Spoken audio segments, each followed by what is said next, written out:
அனைவருக்கும் வணக்கம். வாழிய நலம்.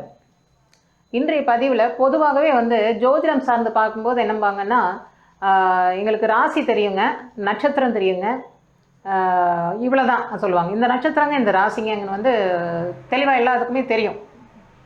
ஆனால் அந்த லக்னம் என்ன அப்படின்னு சொல்லி கேட்கும்போது அது லக்னம் தெரியலைங்க அப்படின்னு தான் சொல்லுவாங்க. அப்போ இந்த லக்னம்னா என்ன? இந்த லக்னம் அப்படிங்கிறது எந்த அளவில் நம்மளுடைய ஜோதிட ப்ரெடிக்ஷனுக்கு பயன்படுது? அப்போ இது என்ன அப்படிங்கிறது நம்ம தெரிஞ்சுக்கணும். இந்த லக்னம் அப்படிங்கிறது நமக்கு சூரிய உதயத்திலிருந்து 2 மணி நேரத்துக்கு ஒரு முறை ஒரு லக்னம் அப்படிங்கிறது மாறும். இப்போ இங்கே சூரிய உதயம் 6 மணின்னு வச்சுக்கோங்களேன், மேஷ லக்னத்தில் விழுது அப்படின்னா 2 மணி நேரம் கழித்து அந்த லக்னம் ரிஷபத்துக்கு மாறும். அப்போ அது ரிஷப லக்னமாக மாறும். அப்போ இந்த லக்னம் எதை குறிக்கிறது அப்படின்னு சொல்லி பார்த்தோம் அப்படின்னா, ஒரு மனிதனுடைய வாழ்வில் என்னென்ன விஷயங்கள் அவருடைய வாழ்க்கையில் கடந்து போகுதோ அதையெல்லாம் குறிக்கக்கூடியது, நிர்ணயிக்கக்கூடியது.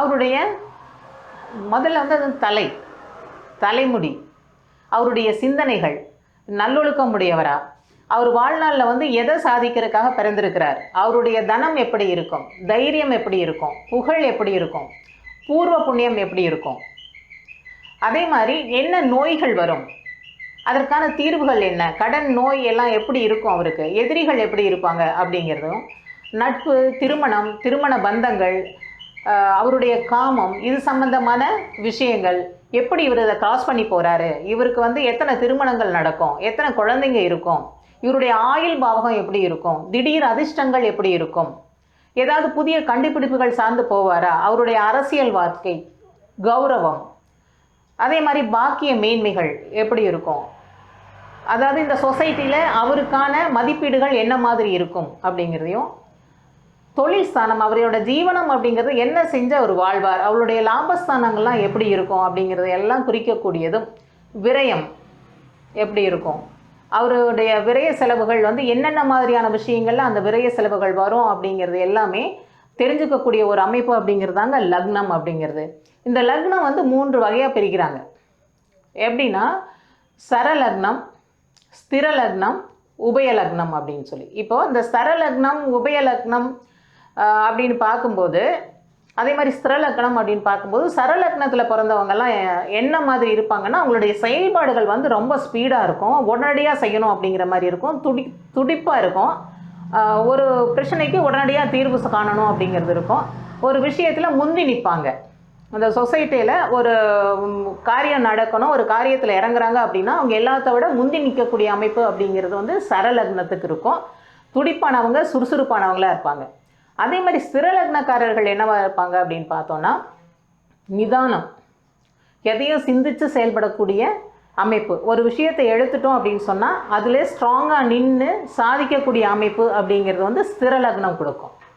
உபயலக்னம் அப்படிங்கிறது என்னென்னா, அவங்க ஒரு விஷயத்தை யோசனை பண்ணி மெல்லமாக அதை நகர்த்திட்டு போகக்கூடிய அமைப்பு. உபயலக்னம் அப்படிங்கும்போது யாராவது ஒருத்தர் மோட்டிவேட் பண்ணி விடுறதுக்கு ஆள் வேணும், பின்னாடி தள்ளி விடுறதுக்கான ஆட்கள் வேணும். அப்போது இந்த இதில் சரலக்னம் அப்படின்னு சொன்னோன்னா மேஷம், கடகம், அதுக்கப்புறமா பார்த்தீங்க அப்படின்னு சொன்னால் துலாம், மகரம், இதெல்லாம் சரலக்னங்களில் வரும். ஸ்திர லக்னம்னு பார்த்தோன்னா ரிஷபம், சிம்மம், தனுசு, அதே மாதிரி கும்பம், இதெல்லாம் ஸ்திர லக்னம். ஸ்ட்ராங்காக இருப்பாங்க, அவங்கள அவ்வளோ சீக்கிரம் வளைக்கவோ அவங்களுடைய விஷயங்களை மாற்றவோ முடியாது. ஒரு செயல்பாடுகள் எடுத்துட்டோம்னா அதில் கடைசியில் வெற்றியோ தோல்வியோ அது கடைசி வரைக்கும் போய் பார்க்குற தன்மை அப்படிங்கிறது ஸ்திர லக்னத்துக்கு இருக்கும். இடையில தன்னுடைய முடிவுகளை எல்லாம் மாற்றிக்க மாட்டாங்க, அது கரெக்டாக கொண்டு போகிறதுக்கான அமைப்பை அது கொடுத்துரும். அதே மாதிரி உபயலக்னக்காரர்கள் என்ன அப்படின்னு சொன்னால், ஒரு மோட்டிவேஷன், இது ஆகுமா ஆகாது, ஆகான்னு விட்டுறலாமே, ஏன் அதுக்கு பின்னாடி கடைசி வரைக்கும் போய் வெற்றியோ தோல்வியோ பார்த்துட்ருக்கணும், இடையிலேயே தெரியுதில்ல அப்படிங்கிற மாதிரியான மாற்றிக்கொள்ளக்கூடிய, தன்னை மாற்றிக்கக்கூடிய மாறும் தன்மையுடைய அமைப்புகளை தான் இந்த உபயலக்னம் அப்படிங்கிறது கொடுக்குங்க.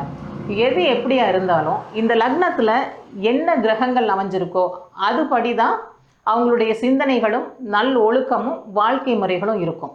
அதில் ஏற்படக்கூடிய வெற்றி தோல்விகளும் அது சம்மந்தப்பட்டு தான் இருக்கும். இதில் சுப கிரகங்கள் இருந்துச்சு அப்படின்னு சொன்னால், இப்போ லக்னத்திலேயே குரு இருக்கார் அப்படின்னு சொன்னால் ரொம்ப நல்லவராக இருப்பார், புகழ் பெறக்கூடிய அமைப்பை கொடுக்கக்கூடியவராக இருக்கும். அதே மாதிரி சனி இருந்தான்னா சந்தேகப்படக்கூடியவராக இருப்பாங்க. ராகுவே லக்னத்தில் இருந்துச்சுன்னு சொன்னால் ஏற்ற இறக்கங்களுடன் கூடிய வாழ்க்கையாக இருக்கும். சுக்கிரன் இருந்தாருன்னா கொஞ்சம் லக்ஸரியான லைஃப்பை கொடுக்கக்கூடிய அமைப்புகள் இருக்கும். சனி இருக்காரு அப்படின்னு சொன்னால் சனி அந்த இடத்துல வந்து இப்போ லக்னம் மேஷம் அப்படின்னா அந்த இடத்துல நீசம் அடைவார். அப்போ தொழிலில் பெரிய அளவு முன்னேற்றங்களை கொடுக்க முடியாத ஒரு தன்மையில் போய் உட்காந்துருப்பார். அப்போ இப்போ ஒவ்வொரு கிரகங்களும் லக்னத்தில் உட்கார்ந்துருக்கும் போது அல்லது மற்ற கிரகங்களோட சேர்ந்து இருக்கும்போது தான் அவங்களுடைய வாழ்க்கை நிலை அப்படிங்கிறது என்ன மாதிரி மாறும் அப்படிங்கிறத குறிக்க முடியும். எது எப்படி இருந்தாலும் இந்த பூர்வ புண்ணியம்னு ஒரு விஷயம் இருக்குது பாருங்கள், அது வந்து சிறப்பாக இருந்தால் மட்டுமே அவங்க பாக்கியத்தையும் வெற்றியையும் நோக்கி பயணிக்கக்கூடியவர்களாக இருப்பாங்க. இல்லை அப்படிங்கும்போது அது போராட்டம் நிறைந்ததாக தான் இருக்கும். அது எந்த லக்னமாக இருந்தாலும் சரி. அப்போ லக்னத்தில் என்னென்ன கிரகங்கள் இருக்குது அப்படிங்கிறத பொறுத்து தான் ஒருனுடைய கேரக்டர் அப்படிங்கிறத வந்து நம்ம முடிவு பண்ண முடியும். அப்போது ஒரு மனிதனுடைய வாழ்வியலை கணிப்பதற்கு முக்கியமான ஒரு பங்கு வகிக்கக்கூடியது வந்து இந்த லக்னம் அப்படிங்கிறது. அது இருந்தால் தான் மற்ற 12 கட்டங்களும் என்ன சொல்லுது அப்படிங்கிறத வந்து நம்ம ப்ரெடிக்ட் பண்ண முடியும், நிர்ணயிக்க முடியும். மீண்டும் அடுத்த பதிவில் சந்திக்கிறேன். நன்றி, வணக்கம்.